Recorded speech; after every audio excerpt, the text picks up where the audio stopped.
3 men have chased the title of Busch North champion since the season began, and each has what it takes. But only one will earn the respect that being a champion brings. There have been celebrations along the way, and even titles won in years gone past. But today, these former and would-be champions face a real test. Lime Rock, a road course, a driver's track, where a great car is nice, but a great drive is what will be rewarded in the end. A place where the word winner has just a little extra meaning, and where a champion must not falter or run scared. Mike Stefanik has won here and must win again to deserve the title. Young Ryan Moore is ready for the test, and 3-time champion Andy Santerre is poised to repeat.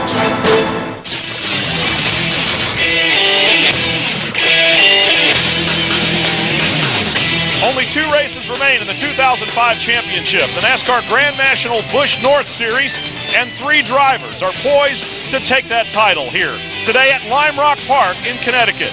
Hello everyone, I'm Brian Drever. Along with Pat Patterson, it's a time of year that the drivers hate because of what's at stake and how little time there is left, but we love it for exactly the same reason. Boy, you're exactly right, Brian. You know, there's some guys that got a chance to win a championship, and they're at a very unique place, the one and only road course race that they run all year long. Lots of different driving styles here and a very different kind of Busch Grand National North race, but this is going to be a lot of fun, and it's going to be real exciting. We'll tell you more about who are the contenders and just exactly what they have to do to take that championship when we come back racing at Lime Rock Park.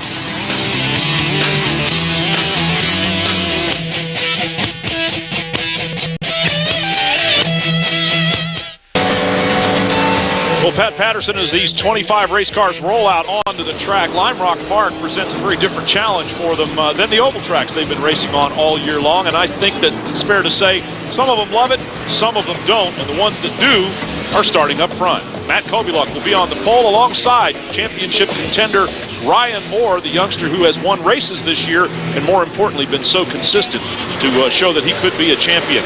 Mike Olson starts inside row number 2 in the 61. Talked to Mike this morning, very excited about his opportunity today. And Brian Horebound coming back from hopefully a tough weekend in Dover, Delaware just a week ago. And on row number 3, it's going to be Mike Johnson and the Johnson sponsor, number 96. Brian Chu had some travails in practice.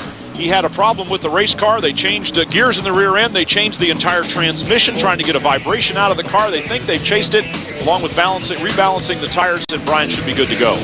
Andy Santerre, the guy who leads the points right now, and certainly has to be the guy that is odds on to, at this point, leave here with the points chase if he doesn't have any problems. And our good friend Bill Penfold. Good to see him out here in the 0 Chevy. Now Dale Quarterly will actually start from the back of the field, although he qualified 9th and on row number 5 with Mike Stefanik, a former winner. 1998, Stefanik went to victory lane here at this racetrack. And so it's important to note that while he is a contender for the championship, he needs to win here today and try to gain a lot of points on both Ryan Moore and Santerre in front of him. Another guy that had problems in practice, Joey McCarthy, had a car get off track yesterday, and he will start that car today. John Murphy in the 54, that's a Pontiac, and that's row 6. Go back to row number 7, Todd Souza, the number 13 car, an all-white automobile that you'll see a lot of here today. And Eddie McDonald, his crew was working on that car right up to the last minute. They did get through tech, though, and will start in their assigned spot on row number 7. Sean Case starts the number 5 Chevy inside row number 8, and the 16 Chevrolet of Kip Stockwell outside row 8 in the 16. Work our way back through the field here. Doug Trapata and Ryan Seaman, another young driver there, rookie of the year in 2004. And then we finish up the rest of the grid.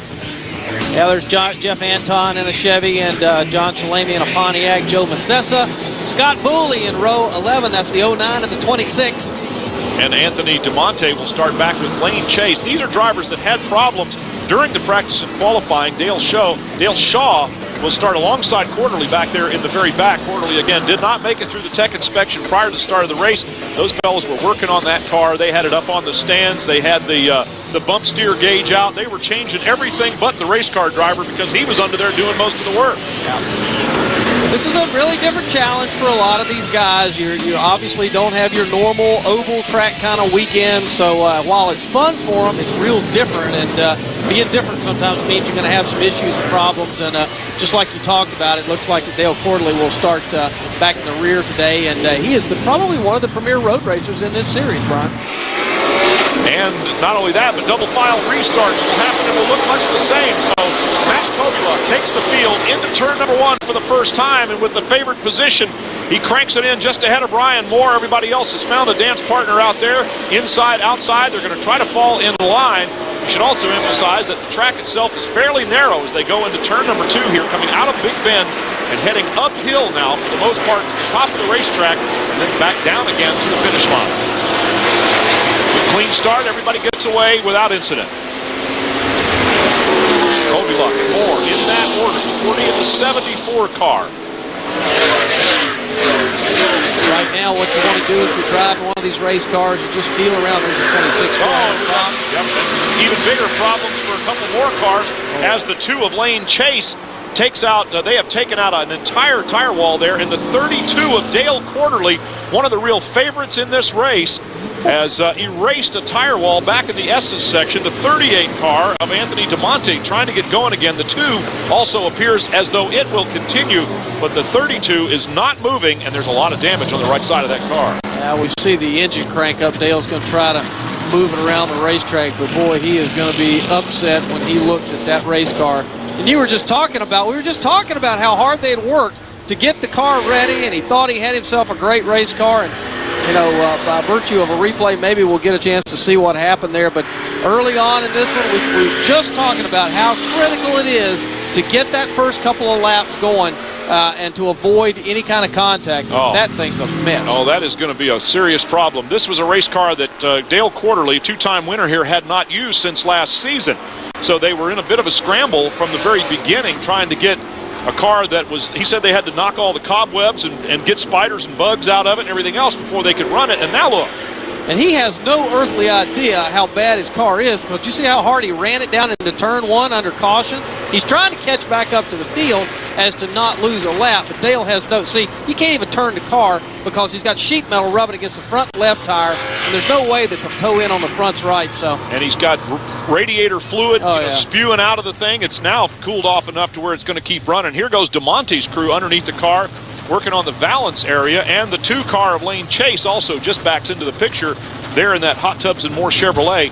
So we didn't even get a half a lap into this race, and already, as our friend Mr. Hobbs would call it, a schlemazel, a big schlemazel down there involving the 32. And now they have to rebuild that entire tire area, or at least get the tires off the racetrack, because Quarterly went hard into that tire barrier for some reason. Now, Dale Quarterly's Bully Hill Vineyards car crew is working hard on that one. And surprisingly enough, they have it looking a bit better than it did a few minutes ago. It doesn't take long to fix them, and Dale Quarterly goes back on the track. High drama already here in the Burnham Hydronics 200 with less than a lap under green. We're 3 laps down now total under yellow. We still have a couple of cars going in and out of pit road trying to get cars fixed, and Candace has the crew chief on the number 32, most heavily damaged. That's right, Brian. I'm here with Dean Dezak right now, Dale Quarterly's crew chief. Dean, when we were just talking a minute ago, you said, you were hoping to give us a good show like you did last year. Tell us what happened out there. Well, I don't know. He must have got tangled one of the back marker cars. Some of the guys actually waved us up, so we were supposed to go tail. Some did not, which is fine. That's their prerogative. But he must have tangled one. He flipped it I don't know how many times. My spotter just said he rolled it. He's back on all 4 wheels, and he came around at speed, but we came in, thought we could fix it, but the radiator's punctured, and I think that's going to be it. I mean, we may try fixing it to come back out just to, I don't know, see what we can do. But we're not in the points battle, so I don't know if there's much there for us. We came to win. We've been behind the 8 ball all weekend. We got here, the car wasn't ready.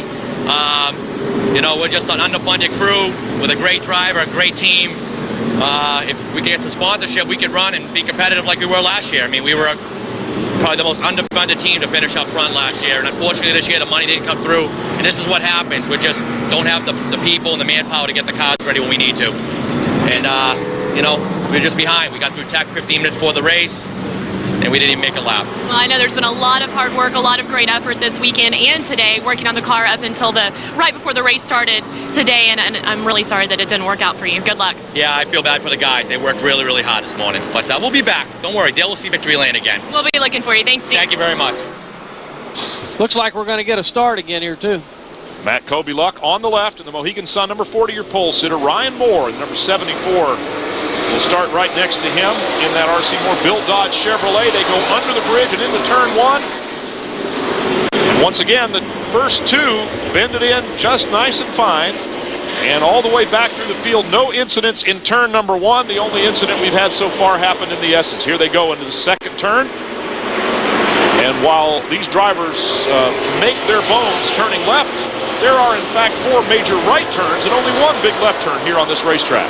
Yeah, you want to get your car set up real neutral when you talk about how to prepare for road course so that you can have a good movement to the left and a good movement to the right, and throttle control so vital, as you heard Kovaluk talking about in that lap he took us around the racetrack.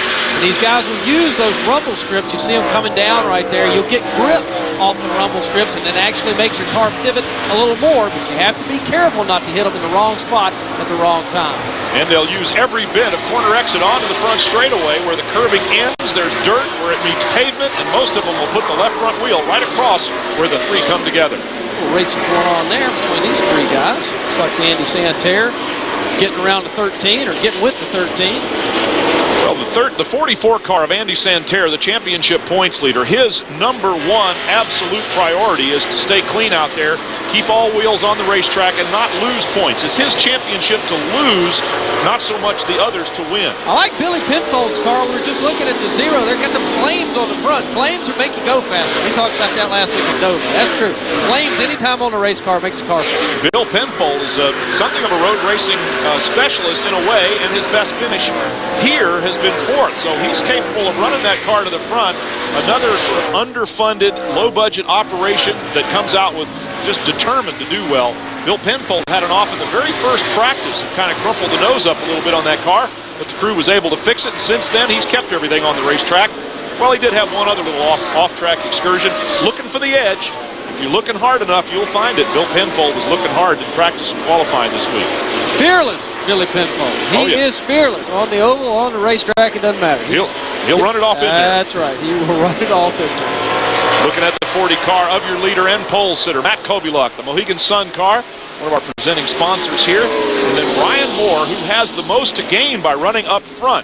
His principal championship rivals, Mike Stefanik, is back in 5th and Andy Santerre in 8th, so Ryan Moore is gaining points as long as he's running up in the front like that. Good clean run so far for Kovaluk. Here is Mike Olson running 3rd in that Little Trees car. And your top 5 are Kovaluk, Moore, and Olson, with Brian Chu and Mike Stefanik after just 8 laps here of this 82-lap Burnham Hydronics 200.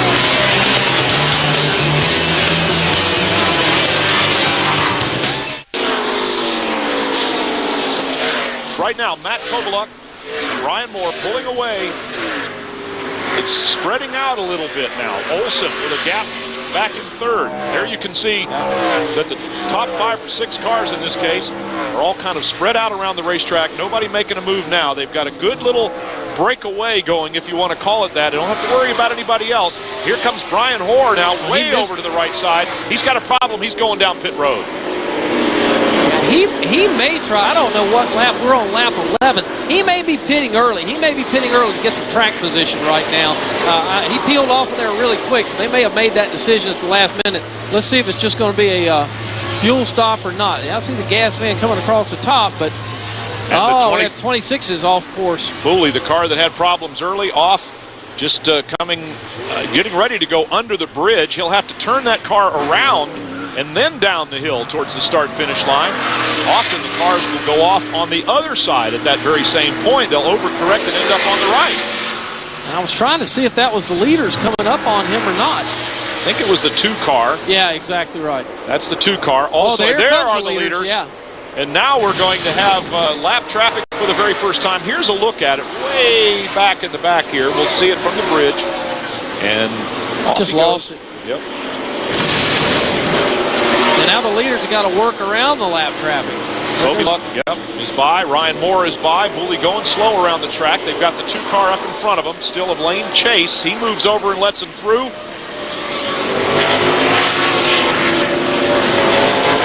And the leaders continue without any real incident. There's the tire wall that was rebuilt hastily by the Lime Rock Park and NASCAR officials.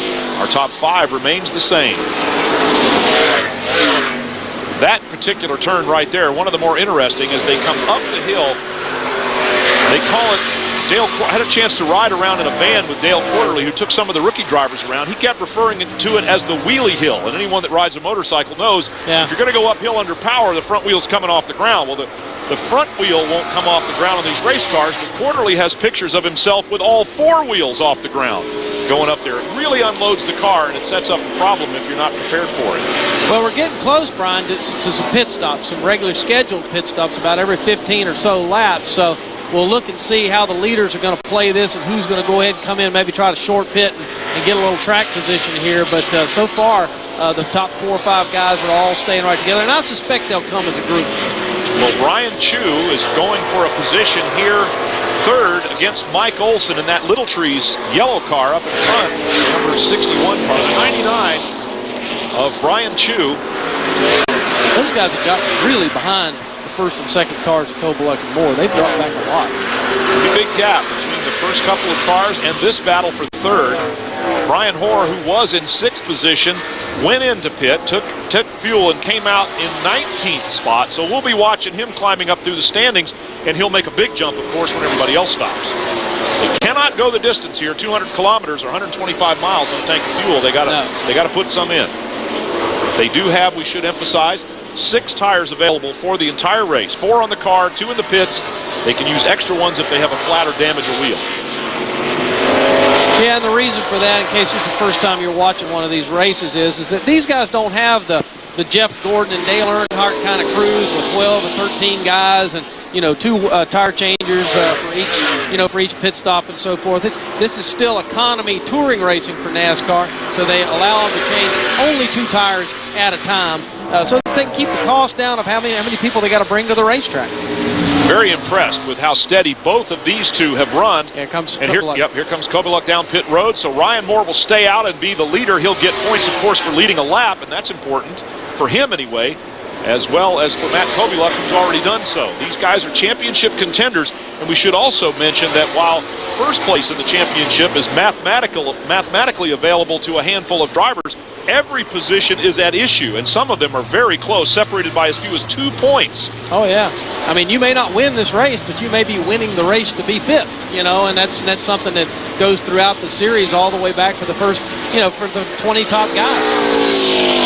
So Ryan Moore inherits the lead with Matt Kobolek going down pit road. There's an example of what we're talking about. When that car comes up over the hill and unloads, the back end will step out a little bit, and you've got to catch it quickly, or you're in the fence. Yeah, racing down the hill there, that really takes your breath away the first time you do that in a race car. You really think, whoa, am I going to get this thing turned in time when I get to the bottom of it? But you're just flying. And, of course, this is the fastest part of the racetrack coming down here into turn 1. Mike Olson in 2nd position now. We just got a glimpse of him in the distance at that part of the racetrack where I said they'll put the left front tire all the way over on the curb. Big puff of dust coming up there. Let's go down to Candace Kruger with the crew chief of the 40 car. That's right. I'm with Matt Kobolek's crew chief, Perry Wade. Perry, I know you guys just came in. Did you just take fuel? Yeah, just fuel only. The car's handling really good, and we're just going to go the distance. Interesting pit strategy today. Yeah, I mean, I've seen guys do it in the past. We've done it before. We've just been unfortunate situations, getting caught up in wrecks or whatever it's been. So hopefully we'll have a good day and be in victory lane. So if all goes well, you don't expect to have to bring him back into the pit? Exactly. That's the plan. Okay, thanks, Perry. Good luck. Thanks. Brian. Kobolek's best finish here at Lime Rock, 6th. Of course, he has been a race winner, including twice this year. Yeah, Matt's had a pretty good season, but he's also had some bad luck along the way too. He, like a handful of these guys, would like to end this season on the most positive note they can. And let's talk about a minute here about what he's facing right now. Kobolek has got to be very, very careful as he goes around these lap cars. He's now in a situation where it's not so much racing with that guy, the leader, it's about him racing the race course and not getting himself in compromising positions with lap cars. As we saw on the very first lap of this race, that's what knocked a couple of cars out already. But you got to be careful when you're working around these lap cars. Sometimes they'll motion you as to which way to go.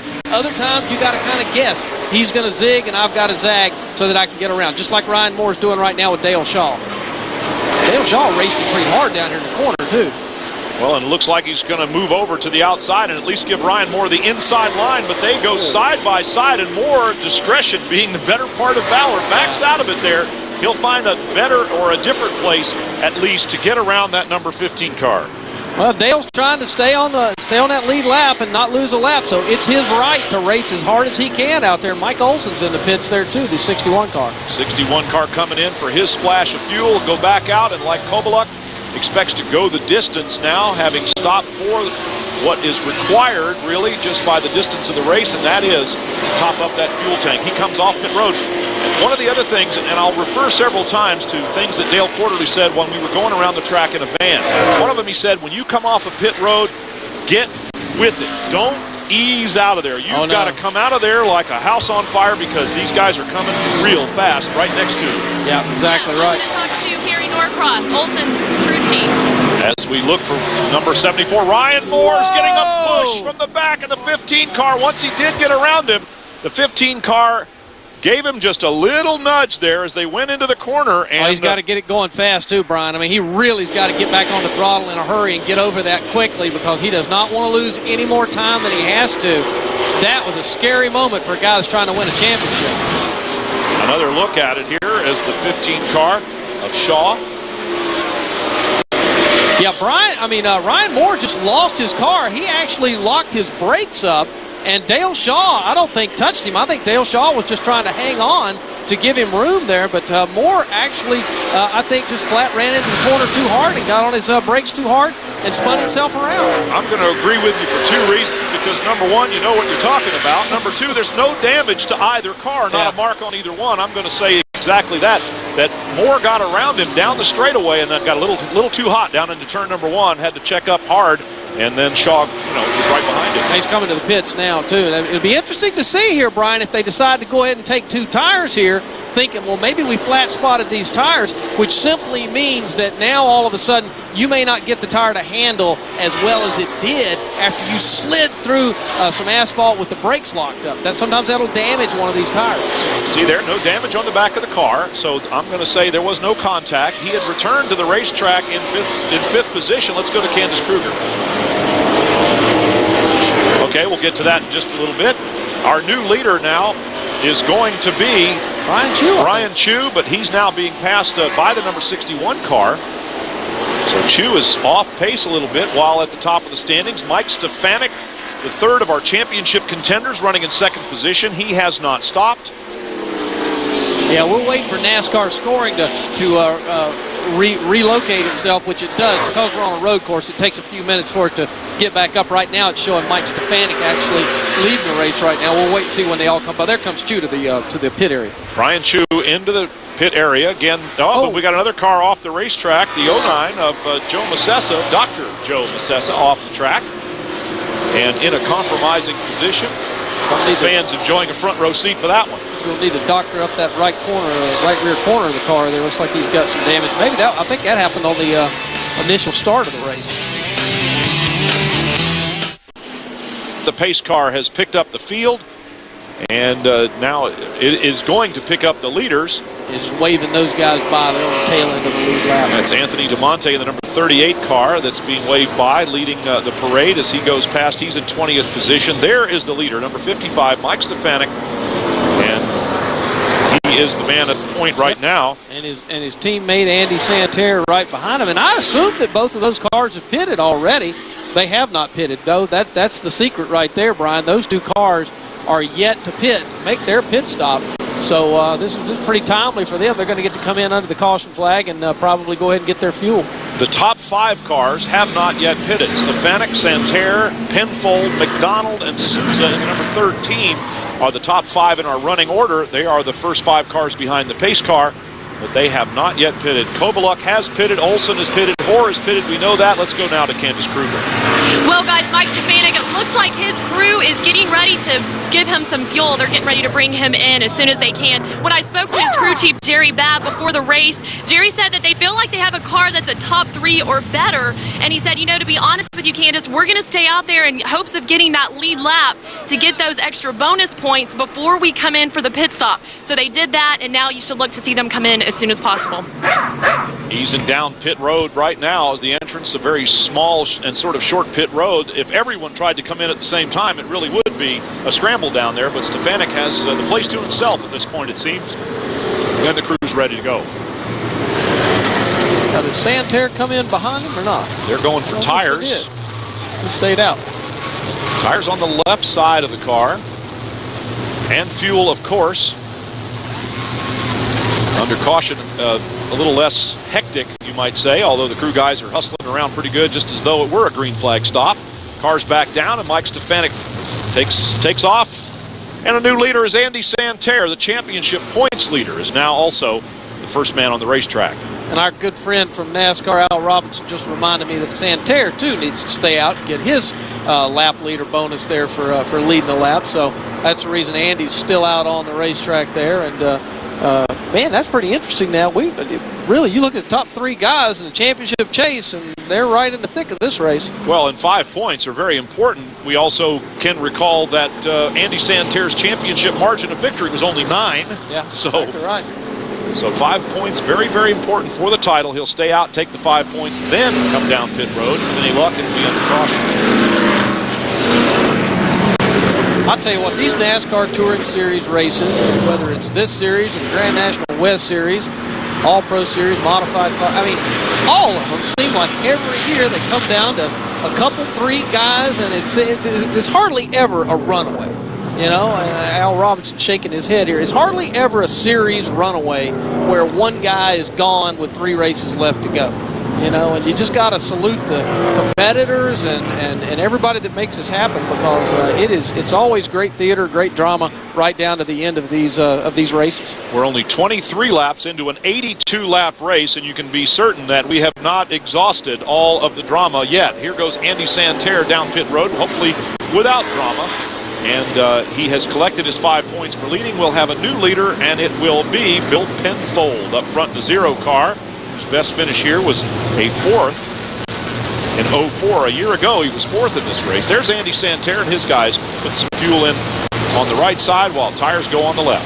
Yeah, he's our most recent winner. Big win over at the Monster Mile in Dover, Delaware just a week or so ago. And talked to Andy this morning, Brian, and I asked him, I said, what about next year, champ? I mean, what are you going to do? And he kind of smiled and hedged a little bit, and I said, you going to race or not race? He said, well, I'm going to be back here in this series next year. I said, you didn't answer my question. You going to race or not race? Because, you know, he managed these 3 teams for these guys, and he kind of smiled and said, I can't really tell you, but I bet he races again next year. I really do. He returns to the track being shown in 3rd position, so he didn't really lose that much under yellow. And Matt Kobluk has returned to the number 2 spot behind Bill Penfold. Again, Penfold has not stopped.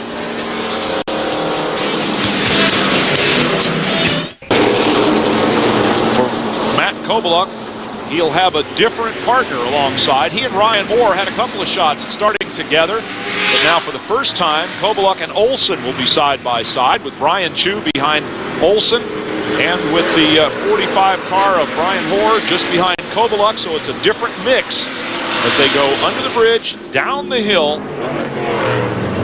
bearing off to the right, and then the long front straightaway here at the 1.5 mile long Lime Rock Park road course. I mentioned that the points leader, Andy Santerre, is way back in the field, all the way back in 16th, so he's going to really have to pick his way up through the field here and take his time as to not get himself in problems and put that points lead in jeopardy. Penfold is back there with him in 18th spot. We can see the flames on the front of that car as Matt Kobluk stands on the gas, gets a little bit of a jump because he's the one that controls the start. He'll go into turn number 1 in 1st position. It looks like the number 45 of Brian Moore was able to get into 2nd, shoving Olson back to 3rd, and that's the way they go to turn 2. Let's hope the shoving doesn't get too serious here as we move around through the corners here. Tight little spots. We talk about how narrow this course is. The TV really doesn't do it justice. You get 2 cars side by side, and you can't see nothing but grass on either side when it happens. You see some dust get kicked up back there in the back. A lot of dust getting kicked up back there as the S's, as they call it, leads to the uphill. The uphill leads to the west bend that they're going through right now.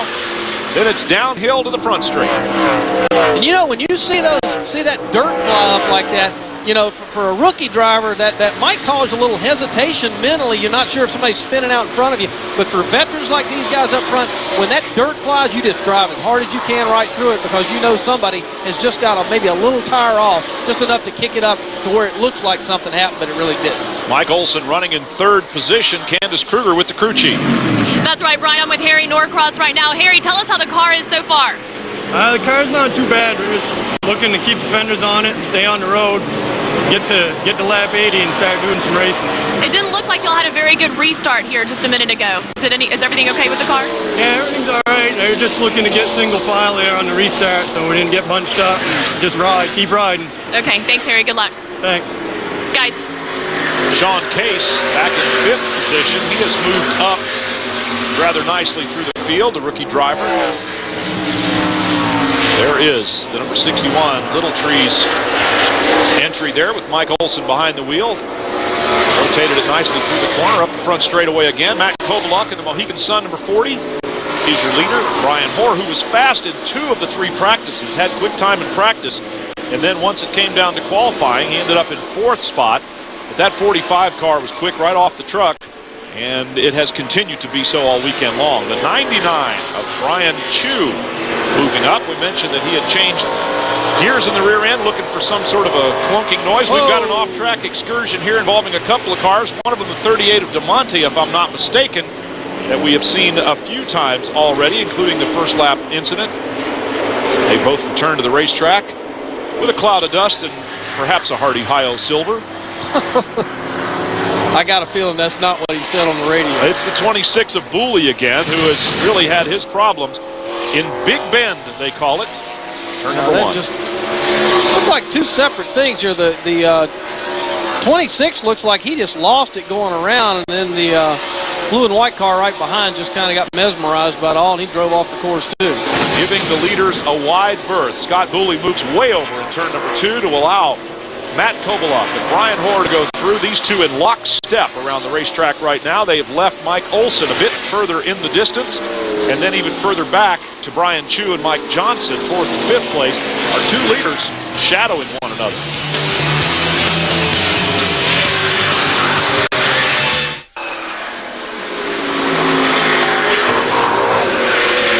Dale Quarterly has returned to the racetrack.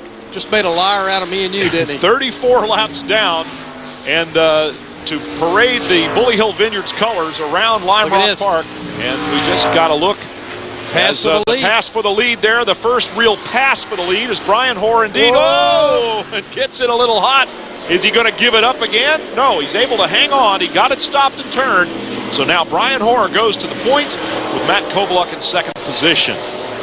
Well, I don't want to say that Matt Kovaluk gave him the point, but I for the life of me, where he got around him, he obviously got a nice run coming down the hill when he got around him there, but I was a little surprised to see Brian get around him that easily. He was around him way before the corner, way before 1. It did seem like that pass for the lead happened without any real issue, that Matt Kovaluk did not fight Brian Hoare, you might say, for the spot, and perhaps there was a little bit of discussion going on among the crew chiefs or over the radios or whatever to say, all right, look, we've got the top 2 spots. If Brian Hoare, if you're faster, you go to the front, I'll follow you, and we can extend that lead again, because Mike Olson has made up some ground, and now the 2 car of Lane Chase, involved in the first lap incident, is now had a solo problem, just nudging into another tire barrier at the top of the downhill. This car doesn't look like it'll turn very well either.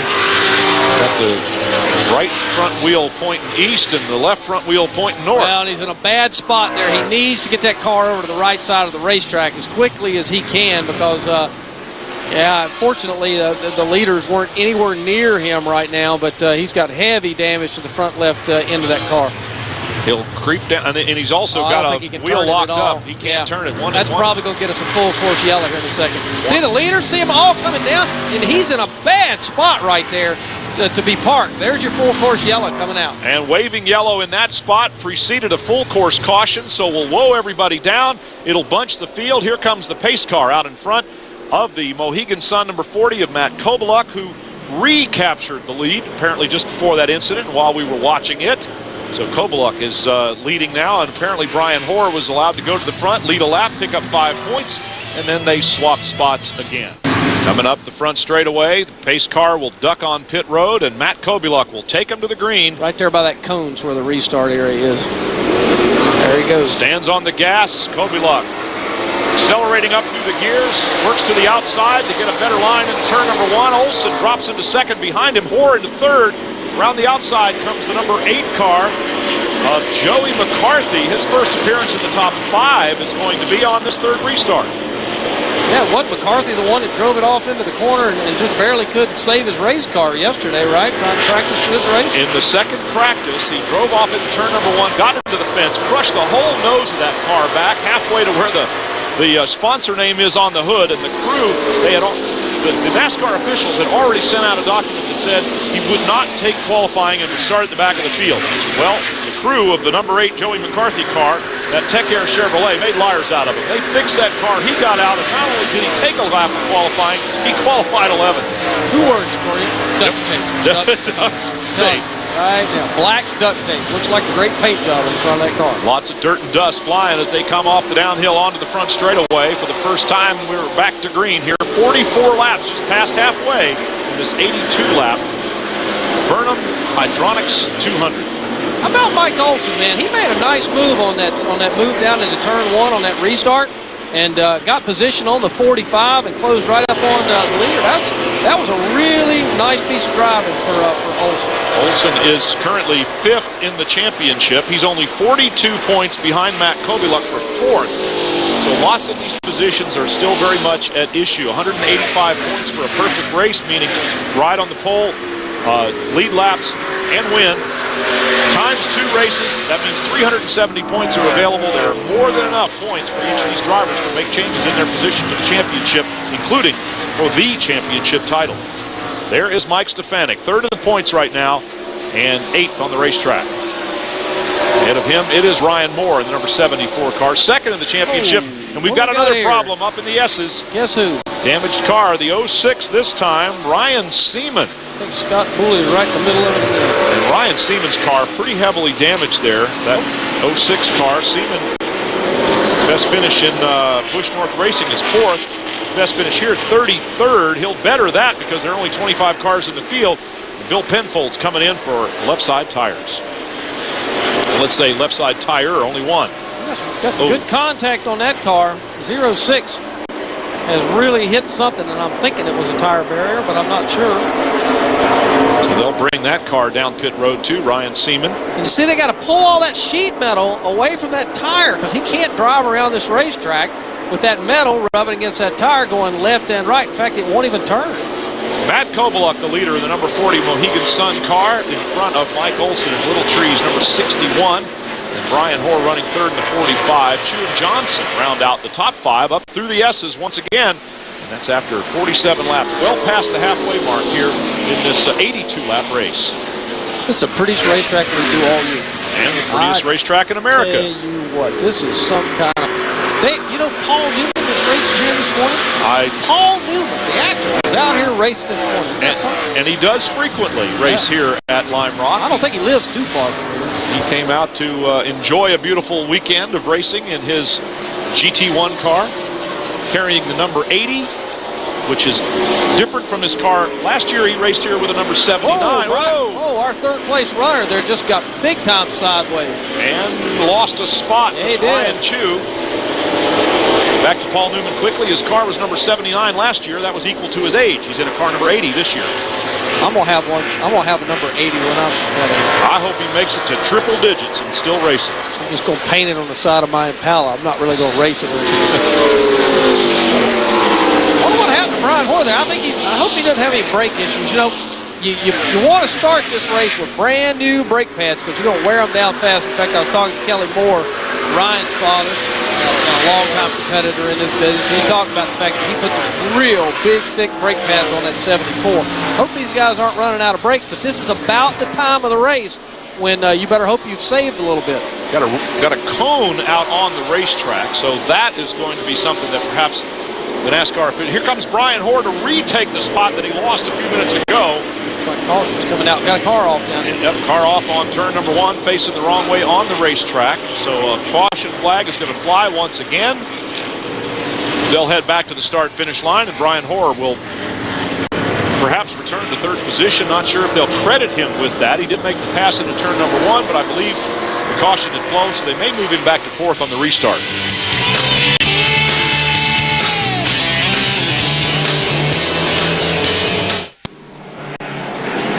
There are, at this point, 18 cars going all the way back to Ryan Seaman, still on the lead lap. Out of 25 starters, that's quite an admirable accomplishment. 52 laps into this road race.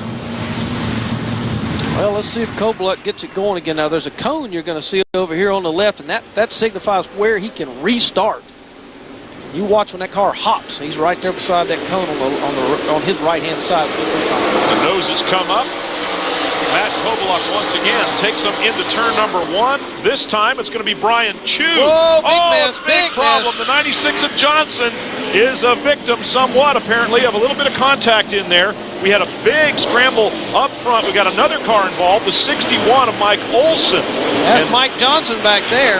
Johnson and Olson both apparently involved. There is the Little Trees car, number 61.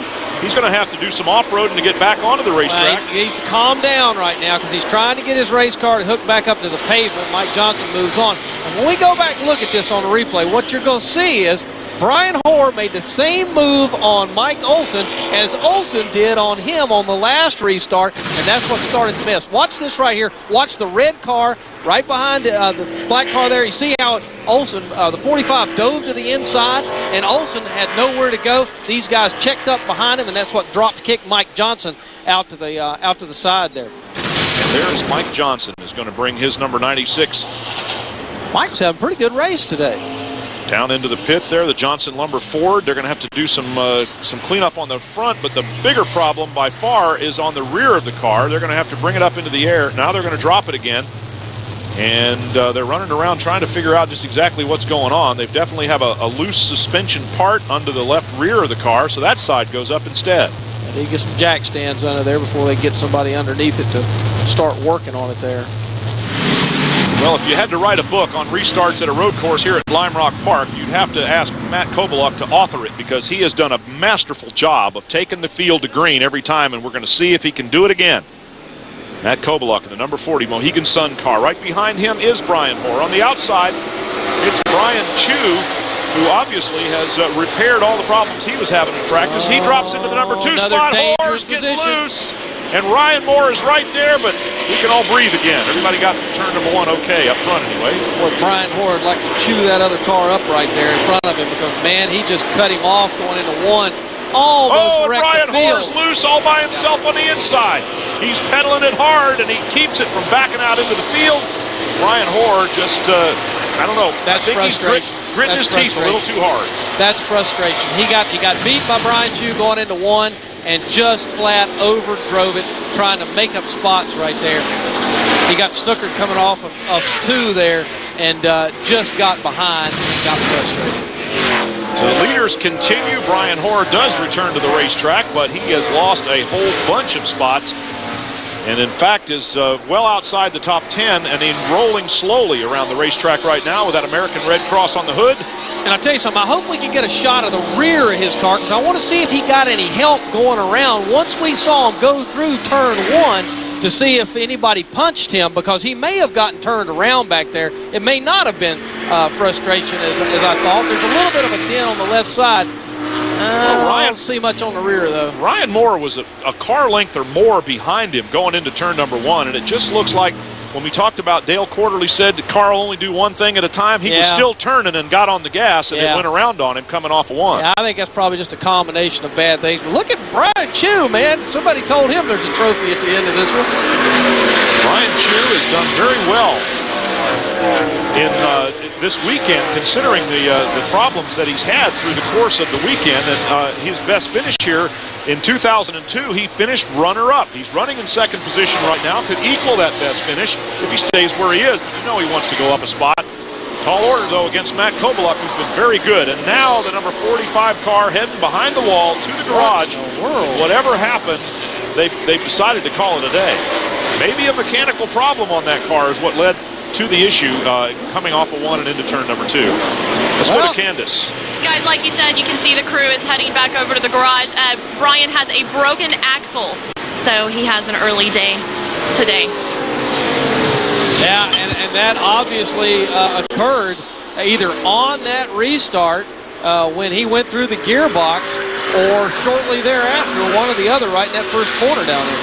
Well, you break an axle, that'll make the car turn pretty hard. Power going to the rear wheels unevenly, and there's the 99 of Brian Chu, again, runner-up here 3 years ago at Lime Rock Park. Got all the big dogs in the top 5 there as far as the championship chase goes with 20 laps to go. Equal to his best finish in Busch North Series Racing, also a runner-up spot for Brian Chu. He'd like to go to victory lane, and to do it here at Lime Rock Park would just add an extra dimension. As we said, winning in the very beginning of the show, winning has a little extra meaning. The word winning has a little extra meaning here if you can do it at Lime Rock Park. Oh, 26 cars. Scott Booley has found the tire wall again. It's a one-car highlight reel today. And they're going to go over and just make sure that he's okay. He's moving around inside the car. Probably took a pretty good hit there. And corner worker signaling.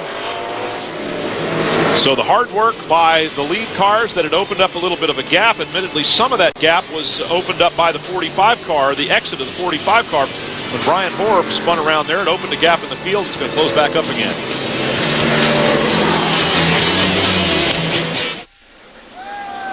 Great crowd has come out here, hopefully using their sunscreen because the sun is intense. The sunlight is just beautiful, and fall is in the air, but the trees have not started changing yet. It's going to be spectacular here in a few more weeks when the tourists start to come to look for the fall foliage. But right now, race fans have come to Lime Rock Park for this 82-lap race. And after 66 laps, the top 5 are Kobe Luck, Brian Chu, Ryan Moore has very quietly and steadily moved up into 3rd position, a chance at a podium finish here, and he has had a handful of those this season. Andy Santerre, the championship leader, is in 4th. Mike Stefanik, the 3rd of our contenders, is 5th, so the 3 championship guys are all right together. Here we go again. Off to the restart. Matt Kovaluk in the number 40 car has been perfect on restarts. Takes a little move to the left and back to the right in turn number 1. Contact between Chu and Moore. One of our championship contenders turned around. Brian Chu and Ryan Moore with each other. Moore's going to get going again. No, he's not. He's still sitting. What in the world is Brian Chu thinking? I mean, that was just stupid. I have to go back to your statement at the top. Qualifying on the pole may have been the move of the race. Because even if we get a caution, here's Ryan Moore now. His car won't fire. He's still trying to get it started. And our number 2 man in the points, let's take another look. Just watch this black car. Now, what in the world is he thinking? I mean, how in the world did you not know there's a car under you right there? And at what point did you believe you could drive your car to the bottom of that corner? I mean, he dang near wrecked the entire field. Round they go. 44 car slips through. There was another white car going around. 8 cars ran into each other back there trying to check up on that mess. Again, watch the 2nd and 3rd cars behind the leader. Bang.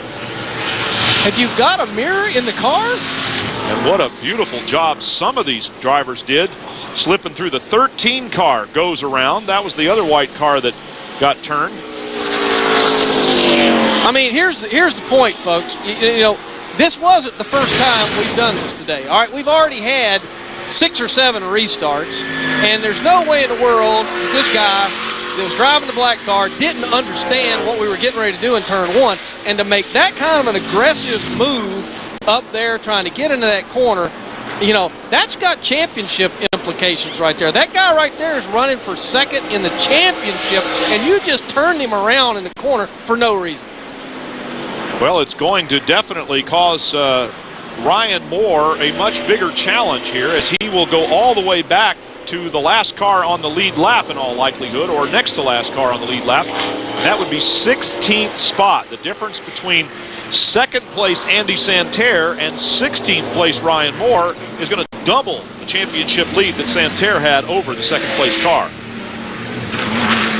Mike Stefanik, our 3rd title contender, is 3rd.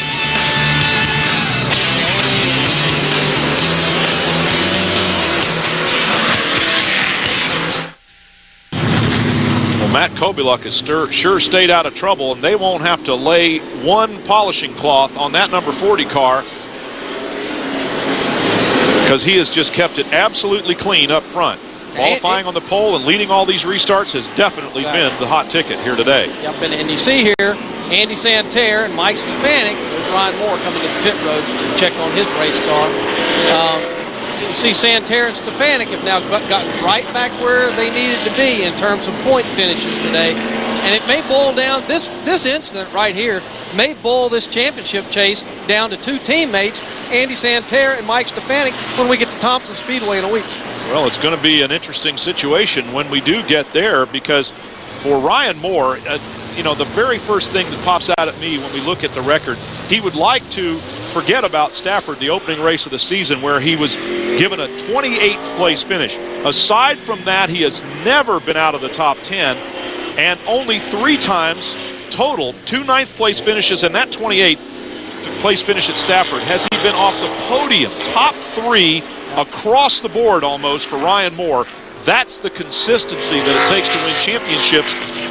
Problem is, luck comes into it, and Ryan Moore's bad luck just popped up on us right there. Well, in the person of the 99 Brian Chu. Yeah, here we go. We're getting ready for a restart here. Now, Ryan Moore's got to be real careful back there that he doesn't let his emotions get ahead of him. He's got to start in the back and try to pick as many spots off as he can to try to gain back as many points as he's going to lose in terms of positions in the race. So he's got to use his head, while right now Matt Kobieluk, he's just got to keep doing what he's been doing.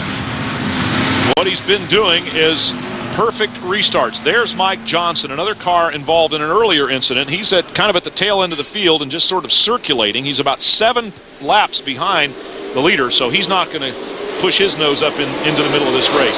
Kobieluk again, we've seen this move before. He stands on the gas, moves a little to his left to get a good line into turn number 1.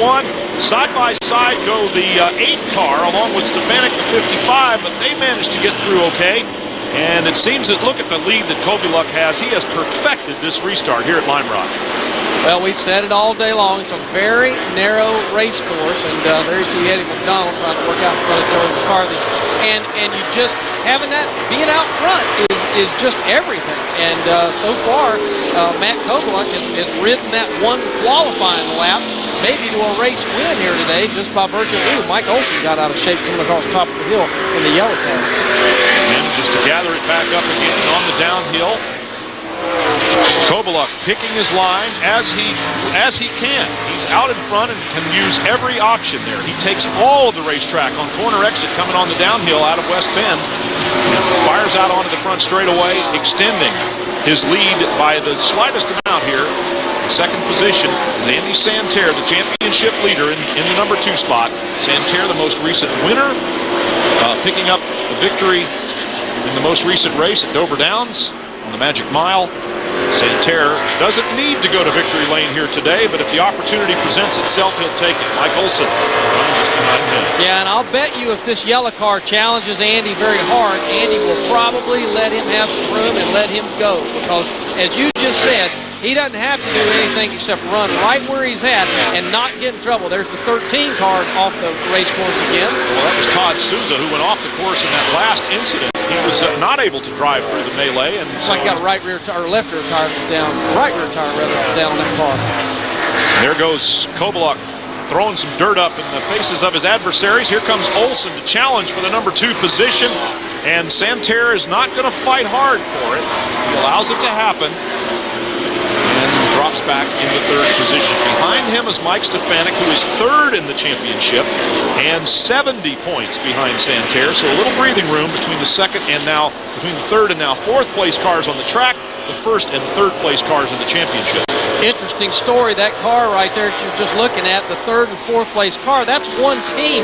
Andy actually prepares Mike Stefanik's car and his own number 44 car, along with Brad Layton's car when Brad races. So he actually is in charge of 3 different race teams. As we see, it looks like Doug Capata. Yeah, he got off course here somewhere or another. Just decided to take it over there and park it, it seems, in a nice, safe part of the racetrack. Here we go. Oh, he's blown up something.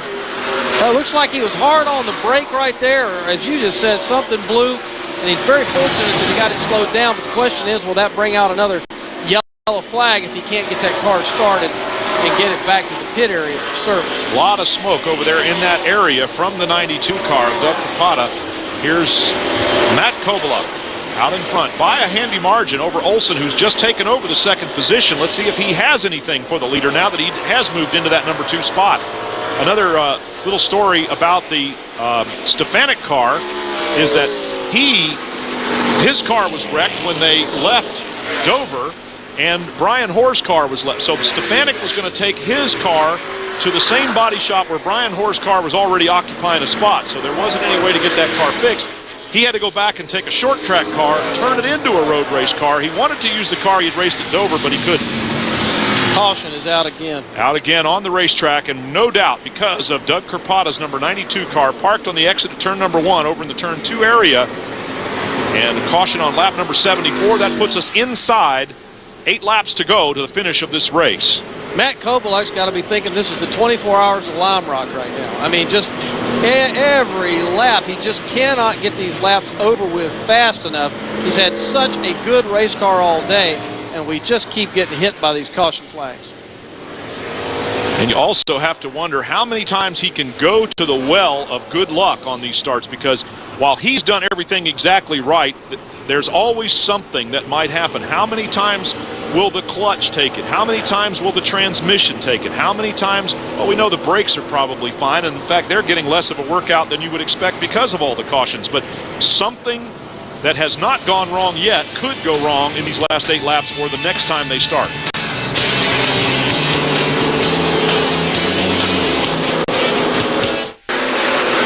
It's going to be like gunfighters in the dusty streets. Who's going to draw first when they go green here for the last Hopefully 7 laps? Time, yeah. The last 7 laps of this race. We're 7 laps to go right now. It'll be 6 when they start.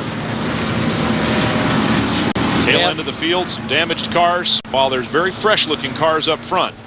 That tells a story in itself. The place to be is up front. Now that yellow car needs to go. And he didn't do it. Yeah, bad start for Mike Olson. Oh, and Kovaluk really got a jump this time. Just beat him to death. As perfect as he has been, if there's a possibility of more perfect, Matt Kovaluk just showed it to us. He didn't get on the gas too early. Nice lead. Coming into turn number 2. Olson making a run at him from the back now. He's got to recover from not having done the best start. And Joey McCarthy, with that car in the fence in the second practice yesterday, qualified 11th after they patched it together, and he's running in 3rd spot. Well, that yellow car's got to go like a house of fire now if he wants any shot at Olson. He has really, or any shot at Kovaluk, he has really got to go hard right now because he missed his opportunity on the initial start there. Kovaluk has been just about perfect. His fastest lap was a 55.1. He's been running consistently 55.3 and 4. So he has done nothing wrong. He's been a model of consistency in this race. Matt Kovaluk up front with 5 laps to go in that number 40 Mohegan Sun car, presenting sponsor of our Burnham Hydronics 200. T1 Olson's car looks good, though, especially through that first corner there. I mean, he's sticking right with Kovaluk. He even got a fender right there to the rear bumper that time. Nose to tail, Kovaluk and Olson. Neither of them with a great chance at a championship, but a wonderful, wonderful chance at winning this race here today. Olson 5th in points, Kovaluk 4th. See how tight he can pull up here? He's really got good horsepower, Mike Olson does, hanging on to Matt Kovaluk right now. Probably more pressure than the leader has felt in the previous 77 laps of this race. He's going to get more pressure in these last 5 than he has all race long. Hey, man, it's showtime. Look at him. He's looking on the inside right there, trying to give Kovaluk a mirror full of him, and he's going to do that coming into turn 1. Kovaluk, though, is flawless going into the turn. Steps it out just a little bit, brings it back. It's almost a double apex turn. He shows a little bit of room on the inside, but it's not really there. Olson is right behind him now. 4 laps to go. Man, I like the way Olson's car is handling. I mean, look how tight he pulls up on Kovaluk right now. That, as you said a minute ago, Brian, that's the most pressure Kovaluk's felt all day long. No one's been that close to the back bumper of the 40 car in 78 laps. Now Mike Olson. It's money time. And Ryan Moore goes around. We don't know why, but our second place championship contender, the youngster Ryan Moore, off the racetrack. He's going to have have to come back on. He was running in 11th position at the time. No caution yet. We haven't seen any kind of caution flag unless something happened behind him that we didn't see. Let's see what happened to Ryan. Just flat lost it. Remember we talked about him having brake problems earlier? Right there might have been part of that problem, you know. Didn't look like he could get stopped over there in time, and the car just shot through the corner. And then he was so eager to get back out onto the racetrack. The fact is he won't go any further back than 14th. That's as many cars as there are on the lead lap. So he was able to get back out onto the track with the leaders, or with the lead lap cars. Here we go up front again with 3 laps to go. Kovaluk getting more pressure, and Olsen is very good coming off of turn number 2. The question in Mike Olsen's mind right now has got to be, where can I maybe get to him and give him just a little bit of a nudge to get myself in position to pass him? Because right now, if Kovaluk doesn't make a mistake, the only way that yellow car is getting around him is to move it. Well, it's more about pressure than about contact at this point, I would say, because maybe on the last lap, it's do or die, all or nothing. But here goes Mike Olsen, and he is certainly giving Matt Kovaluk a mirror full of little trees. Lap car up ahead. I don't know if it's going to mean anything or not. The flags are being shown. At 2 laps to go, they cross the line into turn number 1. Kovaluk has been perfect through here 80 times now. He's only got 2 more to make. Make it 1. He doesn't care how he goes in there after the checkered flag waves. Kovaluk and Olsen for the victory here at Lime Rock Park. 2 laps to go inside of 2 laps to go. Kovaluk moves over a little bit, gives him a look in the S's, and a lap car in front. Let's see how they use it right here. This could be the race right here if Kovaluk doesn't get around him clean. The lap car of Jeff Anton, number 30, moves over, lets the 2 leaders go by, and a little moment of drama has now passed. It's down to straight racing coming up on the white flag. Way out on the apron. Mike Olsen's got to haul this thing into turn 1 as hard as he possibly can to get any shot at getting him through the S turn coming up after that. And he's right on top of it. Kovaluk throwing up a little dust. Olsen doing the same. They go into turn number 1. Olsen looking on the outside, trying to square it up and come back on the inside. It's a double apex turn, so Kovaluk goes wide, but he's perfect. Breaks it right back to the gator bumps there and holds on to the lead. Nice job by Mike Olsen. Again, closes up tight. He's looking for any space at all around his car. Will he use the bumper, or can he get there to use the bumper? Almost, but he backed out of it just in time there. There was only a little bit of daylight between the front of the 61, the back of the 40. Kovaluk, it's his race to lose. Olsen can't find a way around him. The 2 cars are very evenly matched. And the number 40 car's got the favored spot right now. Up front, a couple more turns, up over the curb a little bit. On the downhill, through the west bend. A short run. Here we go, downhill, onto the front straightaway. And Matt Kovaluk, Olsen's going to have a run. No, he's not. And Kovaluk will win going away on the final lap.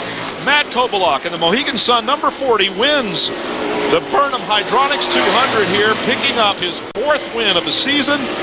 And the celebration is going to be perhaps bigger than ever, because winning on a road course is just that much more special when it's the only road course you run. I'll tell you what, those 2 boys there put on a great show. The 40 car and the 61, Mike Olsen, I mean, he drove his heart out today. I talked to him before the race. He's going to come up and give him a little congratulations wave there.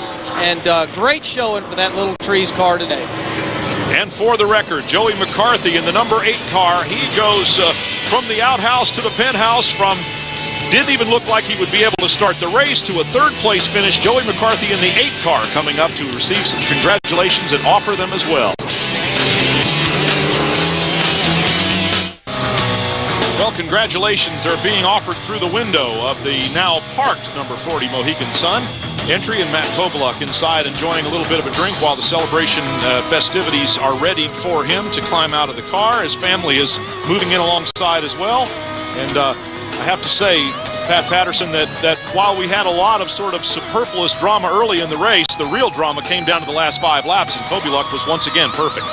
Yeah, exactly right, and there's no question about it. As he thinks back through his weekend, he's going to think back to that 1 lap that got him the pole for this race. And you know, he had a great race car, and that's not to say he wouldn't have won the race anyway, but it sure didn't hurt having track position all day long. Being up front was the place you wanted to be at Lime Rock this afternoon. Well, he comes out of the race car now, and of course that means big cheers from the crowd, and a very, very happy Matt Kovaluk will now join Candace Kruger. Matt, congratulations to you. I know this one's been a long time coming. Yeah, this road course has eluded us for Oh boy, for quite some time, for 7 years now, we've been coming here, and we've been so competitive here, and we've had cars capable of winning probably 3 or 4 times out of the 7 we've come, and you know, today just everything fell into place, and you know, this is our year for the Connecticut tracks. We've been all the ones that we've wanted to win at, and we haven't in the past. We've gotten so far, and you know, my hat's off to the crew because we came here and tested. We weren't really happy with the car. And the story of the weekend was how we slayed some deers when we came here and tested, and we hit a couple deer coming down the hill and did a lot of damage to the car, but we came back and fixed it, and the car, we came back with some different stuff in it, and it really came to life. And you know, as always, the Mohegan Sun team, we never give up, and we want to finish out the season with wins. And you know, it's my youngest daughter Sabrina, her birthday yesterday, so just Obviously a very emotional victory. And Matt, you were just about flawless today. You've got to be thrilled. I mean, obviously a great car, but a great driver as well. Yeah, you know, it like I said at the beginning of the race, my key was to hit my spots all day long and don't beat myself. And I hit my spots all day long, and every single corner I just concentrated, hit my marks every corner, and that's what it takes on the road course to do it. You're not racing anybody else, you're racing the track, and you're racing yourself to not overdrive and to make sure you hit your spots, and I did it today. So my hat's off to these guys. Gave me an awesome car to drive today. You did it to perfection. Congratulations. Let's get your family over here so you can give them a hug. I know they're excited too. Hi, sweetie. What's up, buddy?